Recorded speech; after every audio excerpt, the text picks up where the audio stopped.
భారత్ పాకిస్తాన్ మధ్య ఉద్రిక్త పరిస్థితులు కొనసాగుతున్న వేళ కీలక పరిణామం చోటు చేసుకుంది. వరదలపై దాయాది పాకిస్తాన్ను భారత్ అలర్ట్ చేసినట్టు తెలుస్తోంది. ఇరు దేశాల మధ్య సింధు నదీ జలాల ఒప్పందం అమలు నిలిచిపోయినప్పటికీ వరదలపై పాక్ను భారత్ అప్రమత్తం చేసి మానవత్వాన్ని చాటుకుంది. భారీ వర్షాల కారణంగా జమ్మూ కాశ్మీర్లోని తావి నది ఉప్పొంగే అవకాశం ఉన్నట్లు వాతావరణ శాఖ అంచనా వేస్తోంది. అదే జరిగితే పాకిస్తాన్లో వరదలు సంభవించే ముప్పు ఉంది. దీంతో ఇస్లామాబాద్లోని భారత హై కమిషన్ పాక్ అధికారులకు దీనిపై సమాచారం ఇచ్చినట్లు ఆ దేశంలోని వార్తా సంస్థల్లో కథనాలు వచ్చాయి.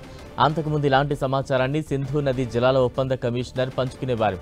ఇప్పుడు దౌత్య కార్యాలయం పాక్ను అప్రమత్తం చేసినట్లు ఆ కథనాలు తెలిపాయి. భారత్ అందించిన సమాచారంతో పాక్ యంత్రాంగం తమ ప్రజలకు హెచ్చరికలు జారీ చేసినట్లు తెలిపాయి. అయితే దీనిపై భారత్ నుంచి ఎలాంటి అధికారిక ప్రకటన వెలువడలేదు. ఏప్రిల్ 22న జమ్మూ కాశ్మీర్లోని పహల్గామ్లో ఉగ్రదాడి జరిగింది.